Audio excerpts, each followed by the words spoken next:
నమస్తే, welcome to V3 news. లక్ష్యం సమాజ్ అయితే నేను మానస. ముందుగా హెడ్లైన్స్. 1,45,000 మంది ప్రైవేటు ఉపాధ్యాయులకు సహాయం, 2,000 రూపాయలు, 25 కిలోల సన్నబియ్యం.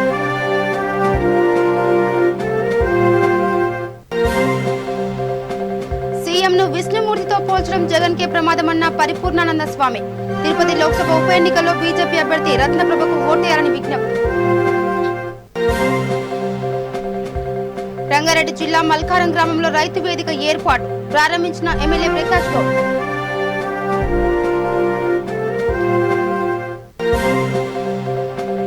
హైదరాబాద్ మల్లాపూర్ ప్రభుత్వ హాస్పిటల్లో ఆర్టీసీ ఉద్యోగులకు కరోనా వ్యాక్సిన్, ప్రతి ఒక్కరూ కరోనా టీకాను తీసుకోవాలని విజ్ఞప్తి. ఇక డీటెయిల్స్కి వెళ్తే, రాష్ట్రంలో పాఠశాల మూసివేతతో ఇబ్బంది పడుతున్న ప్రైవేట్ పాఠశాల ఉపాధ్యాయులకు సీఎం కేసీఆర్ నిర్ణయం మేరకు సహాయం అందిస్తామని పౌర సరఫరాల శాఖ మంత్రి గంగుల కమలాకర్ తెలిపారు. ప్రైవేట్ ఉపాధ్యాయులకు అందజేసే సహాయంపై బీఆర్కే భవన్లో ఏర్పాటు చేసిన సమావేశం ముగిసింది. అనంతరం మంత్రి వివరాలు వెల్లడించారు. స్కూల్స్ ఓపెన్ అయ్యే వరకు ప్రతి నెల 2,000 రూపాయలు, 25 కిలోల సన్న బియ్యాన్ని ప్రతి ఉపాధ్యాయుడికి అందిస్తామని ఆయన ప్రకటించారు. వీరికి అందించే సహాయాన్ని 45 రోజుల్లోనే పూర్తి చేయాలని సీఎం కేసీఆర్ నిర్ణయించారని ఆయన పేర్కొన్నారు. ఉపాధ్యాయులు, సిబ్బందికి సంబంధించిన డేటాను ప్రభుత్వం తెప్పించుకుంటుందని మంత్రి కమలాకర్ తెలిపారు. డైరెక్ట్ ప్రతి నెల స్కూల్స్ మళ్ళీ ఓపెన్ అయ్యేదాకా 2,000 రూపాయలు ఇవ్వడముతో పాటు 25 కిలోల బియ్యం, అది కూడా సన్న బియ్యం. స్పెషల్గా గౌరవ ముఖ్యమంత్రి గారికి ఉదాహరణ చూసుకోండి, సుమారు 40 రూపాయల కిలో బియ్యం ఉన్నది, 25 కిలోల బియ్యం సన్న బియ్యం కూడా ఇస్తానికి ముఖ్యమంత్రి సిద్ధమయ్యారు. ఈరోజు ముఖ్యమంత్రి గారికి ఈరోజు కృతజ్ఞతలు చేసుకుంటున్నాం. ఈరోజు గౌరవ ముఖ్యమంత్రి గారికి ఏ చట్టాలు చెప్పలే, ఏ కోర్టులు చెప్పలే, ఏ ప్రధానమంత్రి చెప్పలే, ఎవరు డిమాండ్ చేయలే. కానీ గౌరవ ముఖ్యమంత్రి గారు ఎవరూ చెప్పని విధంగా ఏ కోర్టు ఆదేశించడం, ఏ ప్రధానమంత్రి కూడా ఆదేశం ఇవ్వకుండా కూడా గౌరవ ముఖ్యమంత్రికి మానవత గుర్తుంటుంది. ఎవరు ఆకలితోటి అర్ధాకలితో ఉండకూడదని చెప్పి ఉద్దేశించిన ఈరోజు కడుపు నిండా భోజనం తినాలని చెప్పి 25 కిలోల బియ్యం, సన్న బియ్యం ఇచ్చిన ఘనత మహానుభావుడు ఈరోజు కేసీఆర్ గారు. నేను ఒకటే చెప్తున్నాను, దయచేసి ఈ కరోనా ప్రపంచం మొత్తాన్ని కూడా పీడిస్తున్నది, తెలంగాణను అలా పీడిస్తుంది. అయినా గౌరవ ముఖ్యమంత్రి గారు అందరినీ కడుపులో పెట్టుకొని చూసుకుంటారు, అందరినీ కాపాడుతారు. ఎవరు అధైర్యపడకండి, నిరాశపడకండి. గౌరవ ముఖ్యమంత్రి గారికి నమ్మకం పెట్టుకోండి. గౌరవ ముఖ్యమంత్రి అందరికి ఆకలి తీస్తాడు, అందరి అర్ధాకలి తీస్తాడు. కాబట్టి దయచేసి ఎవరు కూడా ఎలాంటి నిరాశపడకండి. గౌరవ ముఖ్యమంత్రి గారు అందరిని ఆదుకుంటాడని చెప్తున్నాను. ఇది చాలా గొప్ప నిర్ణయం, చాలా పెద్ద నిర్ణయం. ప్రతి ఒక్కరు హర్షిస్తున్నారు, ప్రతి ఒక్కరు దివనార్థాలు పెడుతున్నారు, దైవ సమానంలో వస్తున్నారు. కాబట్టి ఇది తొందరగా కంప్లీట్ అయ్యారని చెప్పి ఒక 4-5 రోజులు కంప్లీట్ చేసుకున్న తర్వాత మాకు సఫిషియెంట్గా సన్న బియ్యం ఉన్నది, దొడ్డ బియ్యం ఉన్నది. ఒక 3-4 నెలల వరకు కూడా ఎలాంటి ఇబ్బంది లేకుండా ప్రతి సన్న బియ్యం ఉన్నాయి. కాబట్టి ఎక్కడ ఇబ్బంది లేకుండా ఈ మంత్ ఎండింగ్ లోపల ప్రతి ఒక్కరు కూడా 25 కిలోల బియ్యం. ఇక ఏపీ సీఎం జగన్ విష్ణుమూర్తితో పోల్చిన రమణ దీక్షల వ్యాఖ్యలను సీఎంతో పాటు వైకాపా నేతలే ఖండించాలని శ్రీపీఠం అధిపతి పరిపూర్ణానంద స్వామి అన్నారు. తిరుపతి లోక్సభ ఉప ఎన్నికల్లో బీజేపీ అభ్యర్థి రత్నప్రభకు ఓటేయాలని కోరారు. తిరుపతి ఎన్నికల ప్రచారానికి వస్తున్న సీఎంకు ఆయన 3 ప్రశ్నలు సంధించారు. తితిదేను సమాచార హక్కు చట్టం పరిధిలోని ఎందుకు తీసుకురాలేదని ప్రశ్నించారు. 2 ఏళ్లుగా తితిదే ఆస్తులపై శ్వేతపత్రం ఎందుకు విడుదల చేయలేదని, ఆలయాల కూల్చివేతలపై స్పందించడం లేదందుకని నిలదీశారు. తితిదే బోర్డు రాజకీయాలకు అడ్డాగా మారిందని పరిపూర్ణానంద ఆరోపించారు. సీఎంను విష్ణుమూర్తితో పోల్చడం జగన్కే ప్రమాదమన్నారు. పృథివీపతి అని ఒక వాక్యం ఉంది. మహావిష్ణువు యొక్క అనుగ్రహం ఉంటే వాడు రాజు అవుతాడు అనేటువంటిది ఉంది. ఆ రాజు అవ్వడానికి విష్ణువు యొక్క అనుగ్రహం కావాలి. విష్ణు అనుగ్రహాన్ని కోరుకోవాలి, కానీ ఆయనే విష్ణు అని చెప్పాడనంటే చాలా ప్రమాదాన్ని. అది రమణ దీక్షితులకి ఎందుకు చెప్పాడో తెలియదు, కానీ జగన్మోహన్ రెడ్డి గారికి మాత్రం చాలా పెద్ద ప్రమాదాన్ని పొంచి ఉందనేటువంటిది నాకు అనిపిస్తుంది. ఆయన తీసుకోకూడదు, ఆయన ఖండించాలి. వైకాపా వాళ్ళు కూడా ఖండించాలి. ఇది మేము ఖండించడం కాదు, మేము ఖండించాల్సిన పని కూడా లేదు. ఎందుకంటే ఎవరి పాపాన్ని వాళ్ళు పోతారని వదిలేస్తారు, కానీ ఆ పాపం వెంటాడేది జగన్మోహన్ రెడ్డి గారు. కాబట్టి వైకాపా వాళ్ళు ముందు ఖండించాలి. బాబు, మమ్మల్ని అలాగ విష్ణువుతో పోల్చడం. ఇక్కడ ఉన్నటువంటి నాయకులు ఉన్నారు కదా, ఇప్పుడు ఇక్కడ మంత్రులు ఉన్నారు, ఎమ్మెల్యేలు ఉన్నారు, వీళ్ళందరూ తిరుమలకి వెళ్తారు, వెంకటేశ్వర స్వామికి దండం పెడతారు కదా. వాళ్ళు వెళ్ళి రేపటి నుంచి జగన్మోహన్ రెడ్డి గారికి అలా దండం పెట్టి ఆయనకి అభిషేకం పాలతోటి చేసి ఆయన కిరీటం పెట్టి పుష్పాభిషేకం చేస్తారా? చేయరు కదా. అంటే మీరు ఆలోచన చేయండి. జగన్మోహన్ రెడ్డి గారు ఓకే, పార్టీ అధ్యక్షుడిగా ఆయనకి ఎలా వాళ్ళు గౌరవం ఇవ్వాలో ఇస్తారు, కానీ ఇటువంటి మాటలు వచ్చినప్పుడు పార్టీ వాళ్లే దాని జాగ్రత్తలు తీసుకోవాలి. ఎందుకంటే అలాంటి ప్రమాదాలు రేపు ఆయనకి పొంచి ఉంటాయి. ఇది నేను చెప్పడం కదా, అంటే నేను ఆయన మంచి కోరే వ్యక్తిగా కూడా చెప్తున్నాను. అలాగే ఎప్పుడు తీసుకోకూడదు. ఎప్పుడు అలాగా దైవంతో ఒక మనిషిగా ఈ భూమి మీద పుట్టిన వ్యక్తి, ప్రాణం పీల్చుకుంటూ రక్తమాంసాలతో ఉన్న వ్యక్తి ఎవరు కూడా నేను దేవుణ్ణి, నేను దేవుడి తాలూకా ఇది అని తను చెప్పుకోకూడదు. అలా చెప్పుకున్న వాళ్ళందరూ చరిత్రలో ఏమయ్యారో మనందరికీ తెలుసు. మీరు వెంకటేశ్వర స్వామి దాకా వెళ్ళారు. అసలు తిరుపతికి వచ్చి తిరుపతిలో నేను వెంకటేశ్వర స్వామితో సమానం అనుకొని ప్రవర్తించినటువంటి పెద్ద పెద్ద వాళ్ళు కూడా ఏమైపోయారో మనకు తెలుసు. కాబట్టి మనం ఇటువంటి విషయాల పట్ల మేమెవళ్ళం కాదు, పార్టీకి సంబంధించినటువంటి వాళ్ళే దాన్ని ఖండించాలి. ఇలాంటి మాటలు మాట్లాడకండి, మీరు అత్యుత్సాహాలు మాకు అక్కర్లేదు, మీరు ఇలాంటివన్నీ మాట్లాడొద్దని వాళ్ళే ఖండించాలి. నేనైతే వ్యక్తిగతంగా నేనేం చెప్తానంటే ఈ దేవుడితో పోల్చుకోవడాలు ఇటువంటివి సరైనటువంటి విధానం కాదు.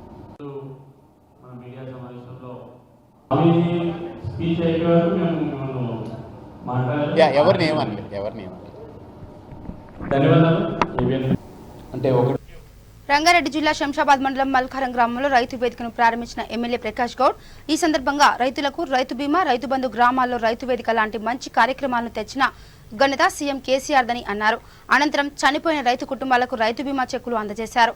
ఈ కార్యక్రమంలో Malkaram sarpanch Madhavi Yadagiri Reddy, DCCB director Satish, ward సభ్యులు, శంషాబాద్ మండల టీఆర్ఎస్ పార్టీ అధ్యక్షుడు చంద్రారెడ్డి, గ్రామ రైతులు పాల్గొన్నారు.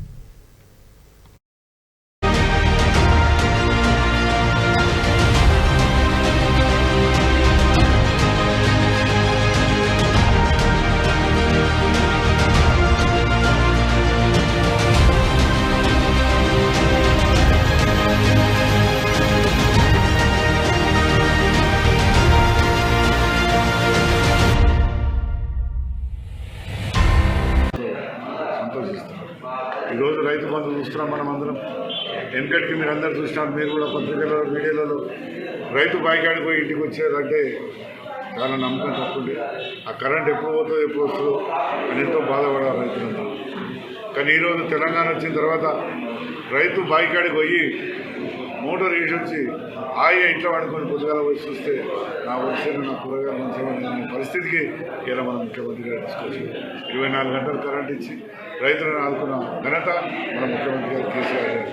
ఇలా ముఖ్యమంత్రి గారు ఒకటి ఆలోచించినారు, రైతులు ఎప్పుడన్నా ఏదైనా చనిపోతే వాళ్ళ భార్య పిల్లలు ఏమవుతారు, వాళ్ళు ఎన్నుకున్న వాళ్ళు ఏమవుతారని చెప్పి ఇలా రైతు బీమా పథకం పెట్టి 5 లక్షల రూపాయలు చచ్చిన 2 రోజులనే వాళ్ళ అకౌంట్లోకి వస్తున్నాయంటే ఏ విధంగా ఆలోచించిన మన ముఖ్యమంత్రి గారు ఆలోచించారు.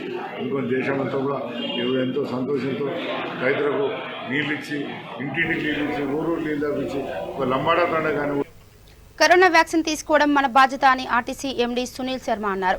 హైదరాబాద్ మల్లాపూర్ ప్రభుత్వ హాస్పిటల్లో ఆర్టీసీ ఉద్యోగులకు రవాణా శాఖ మంత్రి పువ్వాడ అజయ్ కుమార్ దగ్గర ఉండి కరోనా వ్యాక్సిన్ వేయించారు. ఈ సందర్భంగా వారు మాట్లాడుతూ 45 సంవత్సరాల వయసు గల ఆర్టీసీ ఉద్యోగులకు ఈ రోజు మల్లాపూర్ ప్రభుత్వ హాస్పిటల్లో వేయించడం జరిగిందన్నారు. ప్రతి ఒక్కరూ బాధ్యతగా కరోనా టీకాను తీసుకోవాలని విజ్ఞప్తి చేశారు.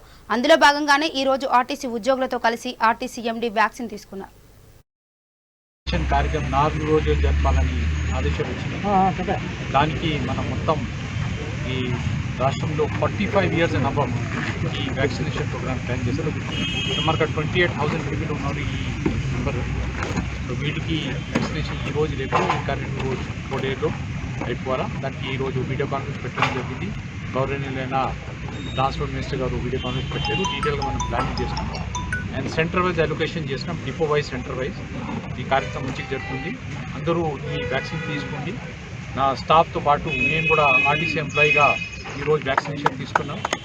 ఇక్కడే స్టాఫ్తో పాటు ఇలాగే ఈడీ ఆపరేషన్ గారు, ఇలాగే ఆర్టీసీ పిఆర్ఓ గారు కిరణ్ రెడ్డి గారు తీసుకున్నాం. అంతా స్వస్థంగా ఉన్నాం, ప్రాబ్లం ఏం లేదు. వీఆర్ వెరీ కంఫర్టబుల్, చాలా యాక్టివ్గా ఉన్నాం. అందరు తీసుకోండి.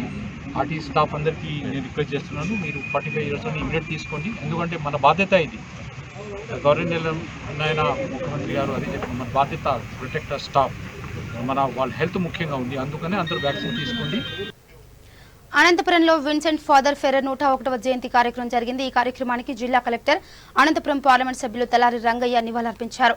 ఎంపీ తలారి రంగయ్య గారు మాట్లాడుతూ అనంతపురం జిల్లా నందు 1969 సంవత్సరంలో ఆర్డీటీ సంస్థ సేవా కార్యక్రమాలు ప్రారంభించి అప్పటి నుండి దళిత, గిరిజన, వెనుకబడిన తరగతుల వారికి, దివ్యాంగులకు మరియు జిల్లా వ్యాప్తంగా ఉన్నటువంటి ప్రజలందరికీ, విద్యార్థులకు విద్య, వైద్యం, ఇల్లు, వ్యవసాయ అభివృద్ధి, మహిళా సంఘాల అభివృద్ధి, క్రీడలకు అటువంటి ఎంతో మందికి ఆర్టీసీ సంస్థ అండగా ఉండడం జరిగిందన్నారు. మన పూలమాల వేసి నివాళులు అర్పించడం జరిగింది. ఆయన ప్రపంచ అభ్యుదయం కోసం, అలాగే ప్రజల యొక్క ఉన్నతి కోసం ఎక్కడ ఉంటే అక్కడ పాటుపడ్డారు. 1920లో పుట్టినటువంటి ఆయన మొదటి ప్రపంచ యుద్ధం యొక్క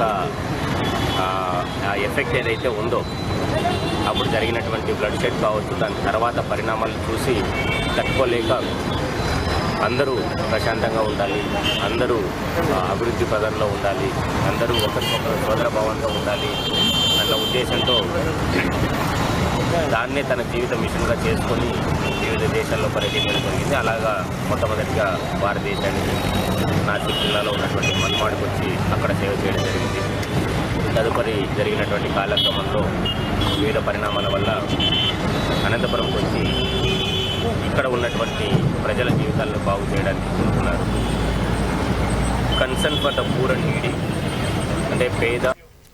యాదాద్రి భువనగిరి జిల్లా చౌటుప్పల్ మండలం ఎంపీపీ తాడూరు వెంకటరెడ్డి స్థానిక పోలీస్ స్టేషన్లో ఫిర్యాదు నిమిత్తం వస్తే సిబ్బంది తనను అవమానించారని, దానికి నిరసనగా పోలీస్ స్టేషన్ ముందు బైఠాయించి నిరసన వ్యక్తం చేశారు. ఇప్పటికే చాలాసార్లు పోలీస్ సిబ్బంది నాయకులతో ప్రజలతో సరిగా వ్యవహరించడం లేదని పలుమార్లు ఉన్నత అధికార దృష్టికి తీసుకెళ్లినా కూడా ఇంతవరకు చర్యలు తీసుకోలేదని తెలిపారు. విషయం తెలుసుకున్న చౌటుప్పల్ ఏసీపీ సత్తయ్య స్టేషన్కు చేరుకొని ఎంపీపీతో మాట్లాడి మరొకసారి ఇలాంటి సంఘటనలు పునరావృతం కాకుండా చూసుకుంటానని, అమర్యాదగా ప్రవర్తిస్తున్న సిబ్బందిపై శాఖాపరమైన చర్యలకు సిఫార్సు చేస్తామని హామీ ఇవ్వడంతో ఎంపీపీ నిరసన వివరించారు. సిఐ గారు రూమ్లో కూర్చోండి కానీ ఇది అనకుండా నిర్లక్ష్య సమాధానం చెప్పుకుంటూ, అదే ఇట్లా ఇప్పటికి ఇది గతంలో ఒక 3 సార్లు అవమానం చేశారు. ఇది 4వ అవమానం. ఈ అవమానం ఒక చౌటుప్పల్ మండల ఎంపీపీకే కాదు, రాష్ట్రంలో ఉన్న ప్రతి ఒక్క ఎంపీపీలకు కూడా మళ్ళీ ఇంకో ముందు కూడా ఇట్లా జరగకుండా ఉండాలని చెప్పి కోరుకుంటూ, ప్రజలు ఎన్నుకున్నారు కదా మమ్మల్ని, వాళ్ళు కూర్చొని కాలు మీద కాలేసుకొని కూర్చోంటే మనం నిలబడి సమాధానం చెప్పాలన్నా.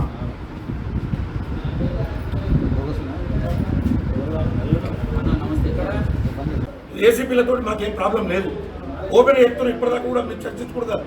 అంటే వీళ్ళకు మనతోడే పని, వీళ్ళు మనం ఏం చేస్తారనే కదా మీ కింది స్థాయి సిబ్బందికి మా పట్ల అంత నిర్లక్ష్య వైఖరి,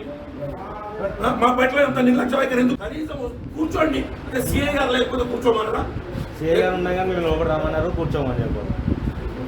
వీళ్ళు ఏం చేస్తారు, వాళ్ళు ఒకరికి చేసుకున్న కుర్చీలో కూర్చోడానికి ఎదుటోడు ఎవడన్నా విసిటారు లేవు ఇక్కడ ఉండదు. క్రిమినల్ గానీ మనమంతా పోలీస్ స్టేషన్కి వస్తున్నట్టు దోషులు పోలీస్ స్టేషన్ మనం దోషులతో సమానంగానే చూస్తున్నారు. పోలీస్ స్టేషన్కి వచ్చినామంటే మనం దోషుల దగ్గర చూస్తున్నారు. ఒక రైటర్ కానీ, కానిస్టేబుల్ కానీ, హోమ్ గార్డ్లకు కానీ మినిమం రెస్పెక్ట్. మేమేమని అంటున్నాం వాళ్ళని? ఏమని అంటున్నావా? అలా దోసుకొచ్చినట్టుగానే చూస్తున్నాం. అని మండల ప్రథమ పౌరుడు వస్తే కూడా పోలీస్ స్టేషన్ కూర్చోమనకపోతే పెట్టా చూడు పోలింగ్ చారేడు చేసే ముందు ధర్నా చేస్తున్నారు. ఎందుకు పోలింగ్ స్టేషన్ గాలి ప్రజాప్రతినిధుల పట్ల పోలీసు నిర్లక్ష్య వైఖరి, ప్రజాప్రతినిధుల పట్ల పోలీసు నిరంకుశ పోలీసుల నిర్లక్ష్యం వైఖరి, ప్రజాప్రతినిధుల పట్ల పోలీసుల నిర్లక్ష్యం. తిరుపతి ఉప ఎన్నికల్లో బీజేపీ నేతలు ఉధృతంగా ప్రచారం నిర్వహిస్తున్నారు. బీజేపీకి మద్దతుగా ఉన్న స్వామీజీ పూర్ణానంద స్వామి పలు ఆధ్యాత్మిక కార్యక్రమాలతో ప్రచారం చేపట్టారు. రాయలసీమ వెనుక బాటుతనం ఆలోచన లోపం వల్ల జరుగుతుందని పరిపూర్ణానంద స్వామి అన్నారు. తిరుపతిలో స్థానిక ప్రజలతో ఆత్మీయ సమావేశమైన స్వామీజీ మాట్లాడుతూ అధికారంలోకి రావడానికి తిరుమలను వివాదంలోకి లాగటం కొంతమంది రాజకీయ నేతలకు అలవాటుగా మారిందని విమర్శించారు. పింక్ డైమండ్ వివాదం ఇప్పుడు ఏమైందని ప్రశ్నించారు. సీఎం జగన్ 3 ప్రశ్నలకు సమాధానం చెప్పి తిరుపతి ప్రచారానికి రావాలన్నారు. జగన్ ఖచ్చితంగా క్రైస్తవుడే, అయితే హిందూ సమాజానికి మంచి చేస్తున్నానని చెప్పి మౌనం పాటించడం తగదని పరిపూర్ణానంద స్వామి అన్నారు. కాబట్టి మనందరం ప్రతిరోజు సంసిద్ధులమై ఉండి ఈసారి కళ్ళల్లో ఒత్తులేసుకుని ఆనంద్ని భారతీయ జనతా పార్టీ తరఫున పువ్వు గుర్తు మీద ఓటేయించి ఈ కాళహస్తి నియోజకవర్గం ఏదైతే ఉందో దీంట్లో కమలం అందరం గట్టిగా ఒక ప్రయత్నం చేసి మనం బరిలో దిగుదాం, మనం నిలబడదాం, మనం కూడా సాధిద్దాం. అందుకే మీ అందరికీ చెప్పడం కోసం వచ్చాను. నేను మళ్ళీ ఇప్పుడు ఇక్కడి నుంచి గూడూరు వెళ్ళాలి. మీ అందరినీ కలిసినందుకాలని, ఒక మంచి మార్పుకి ఇది అంకురార్పణ కావాలని, ఇది నాంది పలకాలని, మీ అందరికీ కూడా ఖచ్చితంగా త్వరలో మంచి రోజులు రావాలని, వస్తాయని మీ అందరికీ భరోసా ఇస్తూ, నేను ఇక్కడికి వచ్చినందుకు, మీ అందరినీ కలిసినందుకు, మీరందరూ ఒక దీక్షతో ఆనంద్ యొక్క ప్రయత్నాన్ని ఆయన విడిచిపెట్టకుండా మీ అందరికీ తెలుసు. ఇప్పుడు ఈ తిరుపతి, ఈ చిత్తూరు జిల్లాలో భారతీయ జనతా పార్టీ జెండా చాలా పెద్ద ఎత్తున రెపరెపలాడుతుంది అంటే అది కళ్ళు మూసుకుని చిత్తూరు జిల్లాలో ఎక్కడని అడిగితే మనం చెప్పగలిగే స్థలాలు అతి తక్కువలో. అవునా కదా? ఆనంద్ 2024లో జరిగే ఎన్నికల్లో ఈసారి మనం ఆనంద్ని కోల ఆనంద్ కాదు, కాళహస్తీశ్వర స్వామి యొక్క ఆనందుడిగా, ఆనంద్ పక్కన ఎమ్మెల్యే అనే పిలుపుతో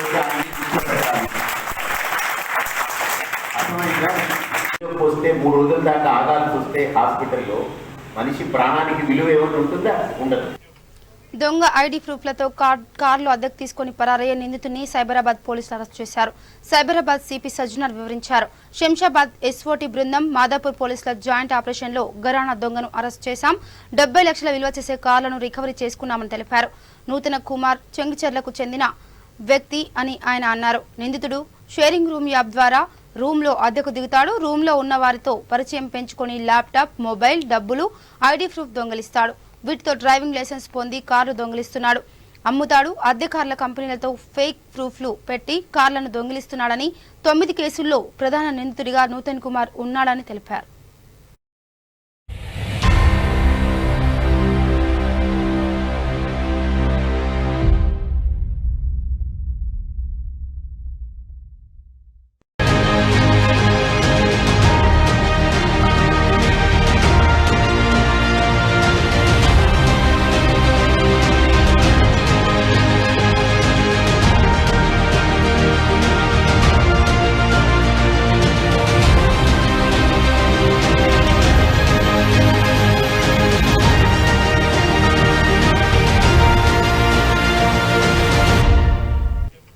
సరుకు రవాణాలో రికార్డు స్థాయిలో లక్ష్యాలను చేరుకోగలిగామని వాల్తేర్ డిఎం ఎం చేతన్ కుమార్ శ్రీవాస్తవ్ అన్నారు. కొండపర్తి డిఎం కార్యాలయంలో నిర్వహించిన మీడియా సమావేశం ఆయన మాట్లాడారు. వాల్తేర్ డివిజన్లో 61.15 మిలియన్ టన్నులను సరుకు రవాణా చేసిందని అన్నారు. ఏపీ నుంచి ఇతర రాష్ట్రాలకు మిగులు ఆహార ధాన్యాలను సరఫరా చేసేందుకు గాను ఎఫ్సిఐ తమను సంప్రదించిందని తెలిపారు. అదే కార్యరూపం దాలిస్తే 2.5 మిలియన్ టన్నుల సరుకు రవాణా చేయగలుగుతామని అన్నారు. కోవిడ్ కేసులు పెరుగుతున్న వేళ కారణంగా రైళ్ల పెంపు సాధ్యపడడం లేదని తెలిపారు. రైళ్లలో ప్రయాణికులు రద్దీగా ఉన్నట్లు సోషల్ మీడియాలో వస్తున్నా కూడా వీడియోలు అవాస్తవమని, ప్రతి స్టేషన్లోనూ కోవిడ్ నిబంధనలు తప్పనిసరిగా అమలు చేస్తున్నామన్నారు. I do not know. It will be difficult now to add substantial number of trains. Few trains which have already been planned to be added into the system from 15th of April will be as usual will be coming. But I wanted to share with everybody that necessary care has to be taken by all the passengers, and in general I have seen many WhatsApp messages and videos are under the circulation in the social media showing many passengers getting into the train, crowding places, but that's not true. Some of the videos may be very old. I would just like to remind you all that we are really serious about implementing the social distancing norms in the station area and premises.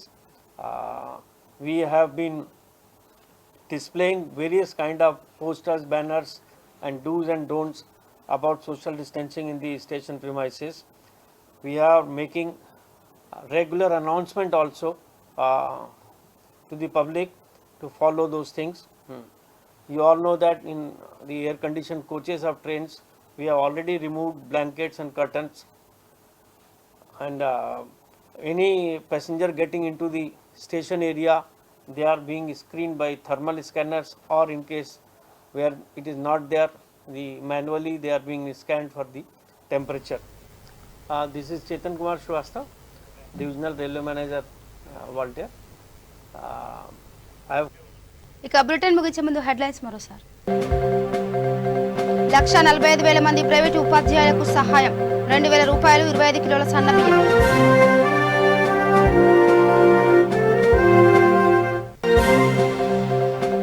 సీఎంను విష్ణుమూర్తితో పోల్చడం జగన్కే ప్రమాదమన్న పరిపూర్ణానంద స్వామి. తిరుపతి లోక్సభ ఉప ఎన్నికల్లో BJP అభ్యర్థి రత్నప్రభకు ఓటేయాలని విజ్ఞప్తి.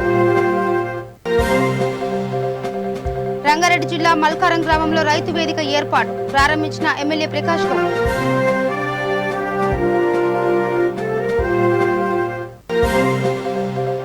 హైదరాబాద్ మల్లాపూర్ ప్రభుత్వ హాస్పిటల్లో RTC ఉద్యోగులకు corona vaccine, ప్రతి ఒక్కరూ కరోనా టీకాను తీసుకోవాలని విజ్ఞప్తి.